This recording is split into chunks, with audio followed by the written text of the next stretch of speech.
New York football Giants now, they're 0-3 behind Russell Wilson. And while we've seen glimpses of Jackson Dart's... Well, look, we're going through the tape right now. We're evaluating everything. So quarterback change is on the table. I'd say we're evaluating everything.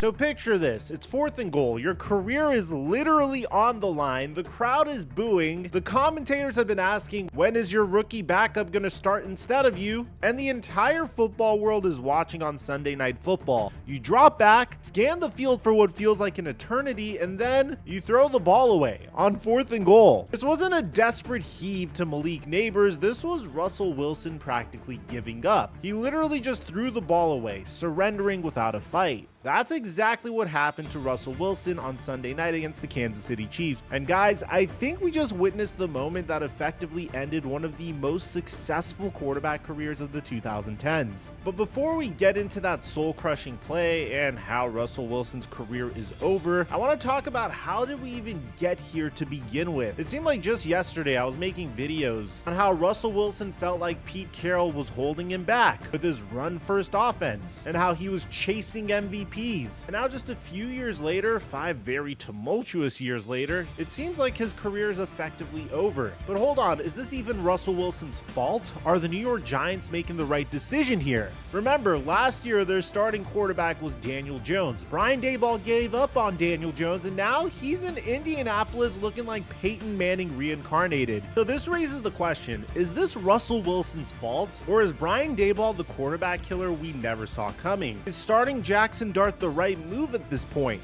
or could it harm another quarterback career? So real quick before we get to today's video, this video is sponsored. Guys, we can all agree that the current way that bathrooms are set up make no sense at all whatsoever. We're expected to go number 2 and then wipe our bum with dry toilet paper, which is why I decided to step up my game and protect my end zone with dude wipes. Dude wipes are the MVP of the best clean pants down. It makes no sense to smear fecal matter with your dry toilet paper and then put your pants up like you're completely sanitary. Dude wipes are a premium scented wet wipe that doesn't smear like traditional toilet paper. They'll clear the entire area. They're made with 100% plant-based natural fibers, and unlike store brand baby wipes, they're 100% flushable, so they won't clog your plumbing. They have multiple formulas like shea butter, mint chill, and my personal favorite, limited edition pumpkin spice. I personally keep a pack in my gym bag and in every bathroom in my home. Believe me, wetter cleans better. So make the trade of the season and switch to Dude Wipes. They're available on Amazon, or you can just click on the link in the description down below. And thank you, Dude Wipes, for today's sponsor. Mic check 1 2 1 2. What's going on, everybody? Let's rewind exactly 1 week ago to AT&T Stadium in Arlington, Texas, September 15, 2025. The New York Giants are facing off against the Dallas Cowboys in what would become one of the wildest games of the young NFL season. Coming into this matchup, Wilson was getting absolutely roasted by the New York media and Giants fans alike. His season opener against Washington was genuinely painful to watch. 17 of 37 passes for just 168 yards and a completion percentage of 45.9. That marked the worst of his career in games with 35+ attempts. The calls for rookie Jackson Dart were already getting loud after just 1 game.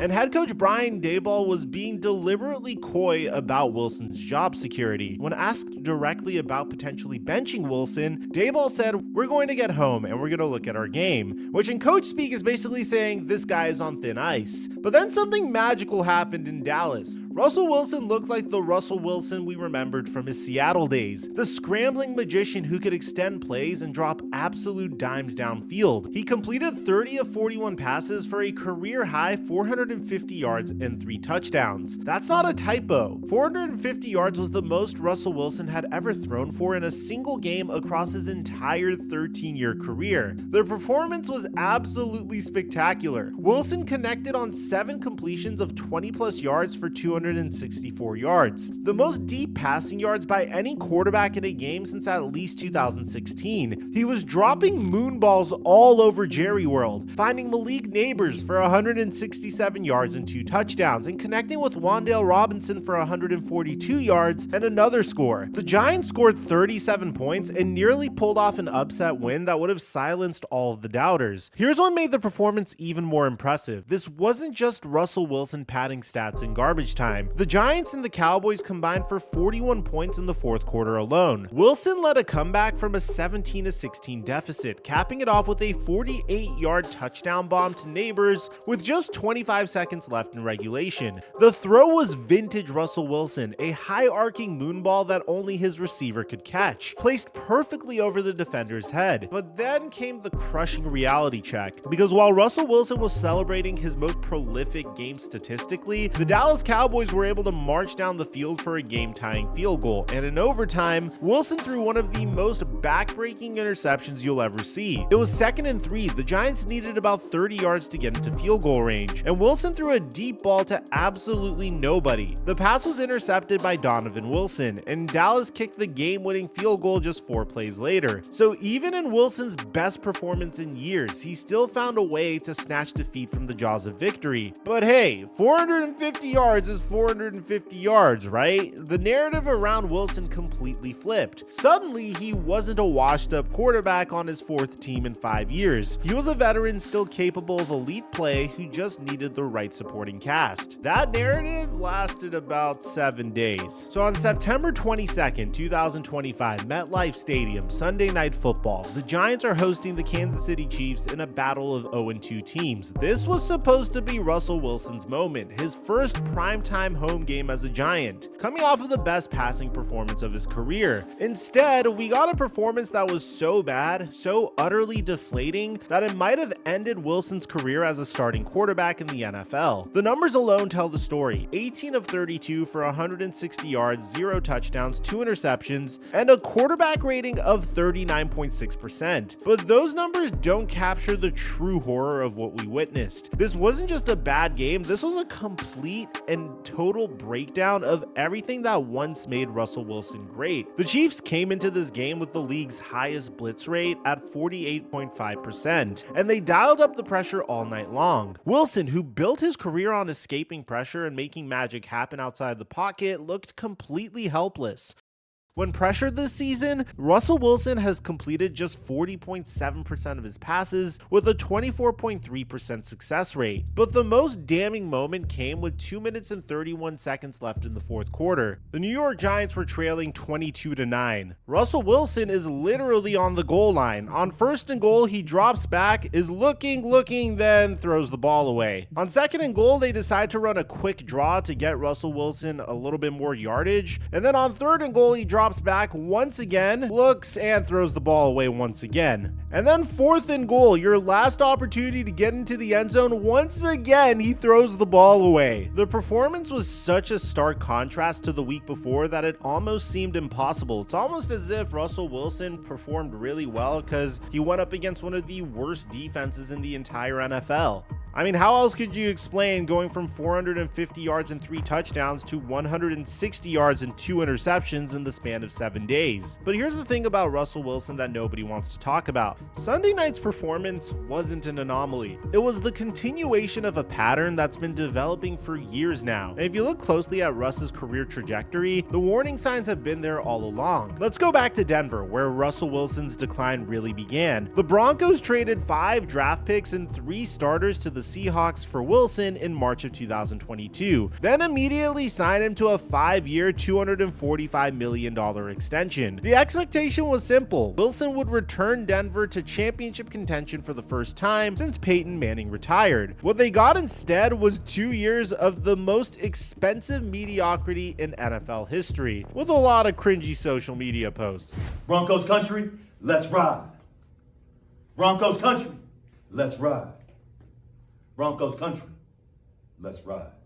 Wilson went 11 of 19 as a starter over 2 seasons in Denver, and the Broncos missed the playoffs in both years. The offense was so bad in 2022 that they had the league's worst scoring offense despite having Russell Wilson, Jerry Jeudy, KJ Hamler, and Courtland Sutton. They had a loaded supporting cast as well, but here's what's really telling. It wasn't just Wilson that was bad, it's how he was bad. Anonymous defensive coordinators who spoke to The Athletic were brutal in their assessment on him. If you are a quarterback who has to create time instead of one who knows where everything is, hits his back foot and throws it, then this is what happens to you. Another coach said that Wilson's playmaking ability was gone and that some of the throws he was good at are not there for him anymore. The Broncos were so desperate to move on from Russ that they ate $85 million in dead money just to release him after the 2023 season. Could you think about that for a second? They were willing to take an $85 million cap hit and just have Russell Wilson play for someone else for free rather than keep him on their roster. That's not the kind of decision that you make lightly. As a matter of fact, it was an unprecedented decision. Wilson landed in Pittsburgh for the 2024 season on a bargain basement deal. 1 year, $1.21 million, because Denver was still paying most of his salary. He actually had a decent year with the Steelers. A lot of us forget he made the Pro Bowl and helped them reach the playoffs. But even that success came with a massive caveat. The Steelers lost their final 5 games of the season, including a wild card round blowout to the Ravens, where Wilson looked completely overwhelmed. There's a reason why the Steelers opted for a much older Aaron Rodgers over Russell Wilson, and now we're seeing the same patterns repeat in New York.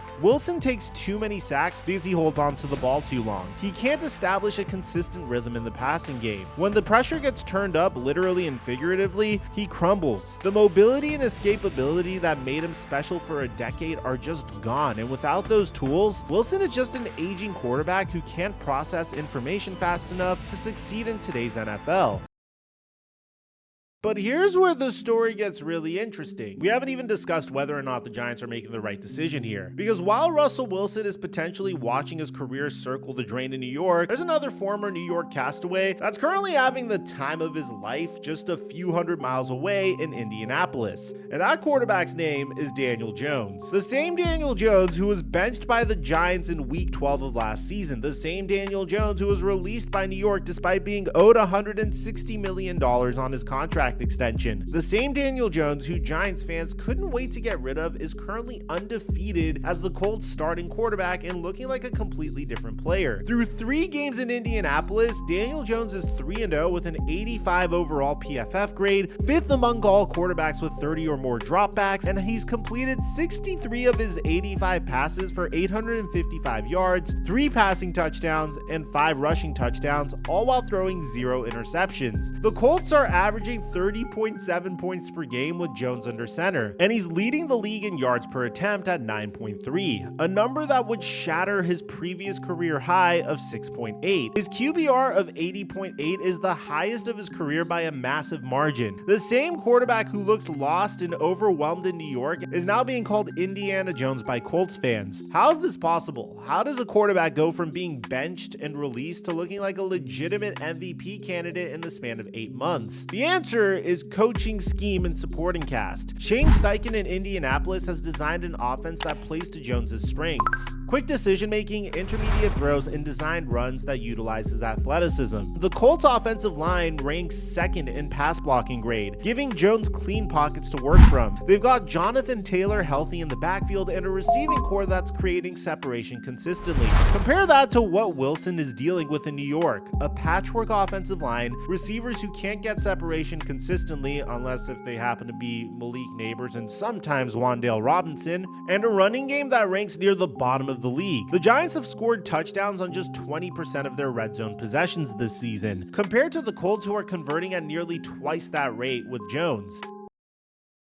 But here's the thing, and this is where the Brian Daboll question becomes really important. Jones isn't just succeeding because of better circumstances in Indianapolis. He's also playing smarter, more confident football. He's making quick decisions, getting the ball out of his hands, and not forcing throws into coverage. All the things that Russell Wilson seemingly can't do anymore. The parallel is almost impossible to ignore. Jones leaves the Giants and immediately looks rejuvenated. Wilson arrives in New York and looks worse than he did in his final days in Denver. whisperer. Either the Giants have the worst luck in the world when it comes to quarterbacks, or there's something about the organization, the coaching, or the system that's broken. So this brings us to the million-dollar question. Is Russell Wilson's struggles in New York actually Brian Daboll's fault? Because when you start connecting the dots, a pretty damning picture emerges about how this coaching staff handles quarterbacks. Let's start with the obvious here. Daboll was supposed to be a quarterback whisperer. He spent 4 years as the Bills' offensive coordinator, working directly with Josh Allen during his transformation from raw, inaccurate college prospect to MVP caliber quarterback. When the Giants hired Daboll, the selling point was simple. He could fix Daniel Jones the same way he fixed Josh Allen. Instead, Jones's development completely stagnated under Daboll. After a promising 2022 season where Jones led the Giants to the playoffs and earned a massive contract extension, he regressed significantly in 2023 and was playing some of the worst football of his career before getting benched in 2024. The same coach who helped develop Josh Allen couldn't get consistent play out of a quarterback who is now thriving in a different system. And it's not just Jones. Tommy DeVito looked competent when he got his chance as a rookie, and then completely fell apart when defenses got film on him and Brian Daboll couldn't adjust the scheme to help him succeed. Now Russell Wilson, a 10-time Pro Bowler with a Super Bowl ring, looks completely lost in the same offense. The Giants currently have the most expensive and extensive analytics department in the NFL, with advanced metrics and data analysis driving most of their decision making. But all that fancy math doesn't seem to be helping them get better play out of the most important position on the field. There are also legitimate questions about Daboll's play calling and game management. The 4th down decision against the Chiefs that ended the game, Wilson dropped back to pass 3 times and couldn't find anybody open. That suggests either the route concepts weren't working against Kansas City's coverage, or the protection schemes weren't giving Wilson enough time to find his receivers. Both of those fall on the coaching staff. Mike Kafka, the Giants offensive coordinator, has been working with Wilson to develop quick game concepts and shorter throws to get the ball out faster. But in the biggest moment of the season, 4th and goal with the game on the line, they didn't have a play call that gave their quarterback a realistic chance to succeed. That's a coaching failure as much as it is a player failure. But here's another red flag. The Giants keep cycling through quarterbacks without fixing any of the underlying issues. They've now started Daniel Jones, Tyrod Taylor, Tommy DeVito, and Russell Wilson in the past 2 seasons. At what point do you start asking whether the problem is systemic rather than personnel based? But let's be fair to Daboll for a minute, because there are legitimate arguments in his defense. The Giants have dealt with injuries on the offensive line all season, including the absence of Andrew Thomas for the first 2 games. They've got questions at running back, and there wasn't anything they could have done to fix their running back position over their last 2 years. Having the needs that we have in a $12 million, 27-year-old running back. It's 10 years off my life dealing with it. But again, I don't want that to be the reason that we don't do what's best for the franchise. We got to upgrade the offensive line, and you're paying the guy $40 million. It's not to hand the ball off to a $12 million back. The receiving core, outside of Malik Neighbors, has been inconsistent at creating separation. Daboll also inherited a roster that was in rough shape when he arrived, and he's had to work with limited resources due to salary cap constraints. The Daniel Jones contract extension tied his hands significantly in terms of roster building. And here's the thing about Wilson specifically, his struggles aren't unique to New York. He was equally problematic in Denver, and the Steelers moved on from him despite a playoff appearance. This isn't a Brian Daboll problem as much as it's a Russell Wilson problem. But the reason I brought it up to begin with is because of the timing of the Jackson Dart announcement tells us everything we need to know about how the coaching staff views Wilson's future. Just a day after the brutal performance against Kansas City, the Giants made it official. Dart will start week 4 against the Chargers. Russell Wilson, the 10-time Pro Bowler and Super Bowl champion, has been benched after just 3 games. And honestly, it's hard to argue with that decision. Dart was always expected to see playing time this season after the Giants traded up to select him 25th overall in the 2025 NFL Draft. What nobody expected was for him to take over this quickly, but after a stellar preseason where he completed 32 of 47 passes for 372 yards, 3 touchdowns, and 0 interceptions, Dart forced his way into the conversation much sooner than anticipated. The kid has all the tools that Wilson used to have but no longer possesses. He's mobile enough to escape pressure, accurate enough to make all the throws, and most importantly, importantly, he plays with the kind of fearless confidence that comes from being 22 years old and nothing to lose. Plus, the Giants have a pretty solid track record for their draft class this past year. Abdul Carter and Cam Scatabo look like legitimate studs. At Ole Miss, Dart threw for a conference-leading 4,279 yards in his final season, completing 69.3% of his passes with 29 touchdowns against just 6 interceptions. He also rushed for nearly 500 yards and 3 more scores, showing the kind of dual threat ability that makes him perfect for today's NFL. But here's what makes this even more interesting. The Giants have been preparing for this moment all season. They've had packages designed specifically for Dart since week 1, giving him opportunities to run the ball and get comfortable with the speed of the professional game. He got limited snaps in weeks 2 and 3, running the ball twice and handling himself well in limited action. Brian Daboll has been raving about Dart since the draft process, and after seeing some behind the scenes footage, it's kind of easy to see why. Let's play one more game. All right. Turn around. Turn. Toss. If you would have pointed the other way out.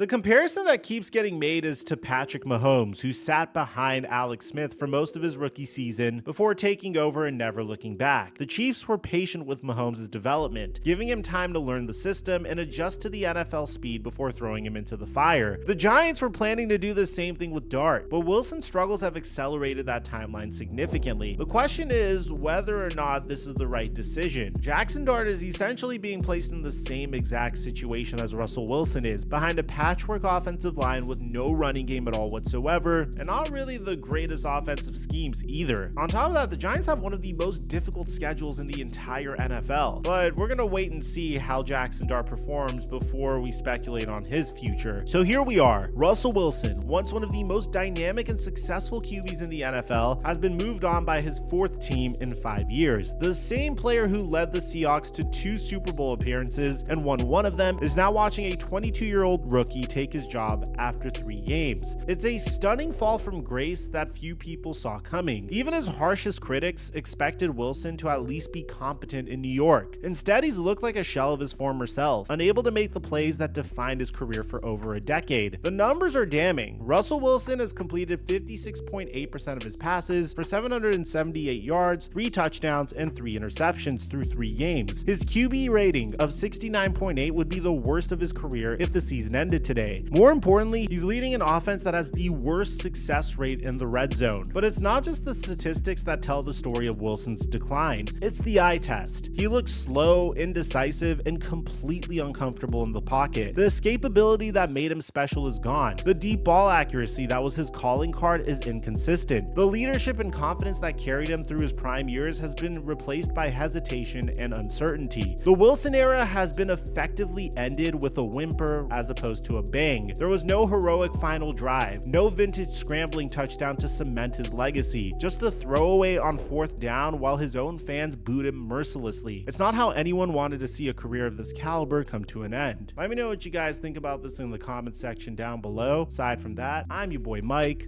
and I'm dropping our mic until our next upload.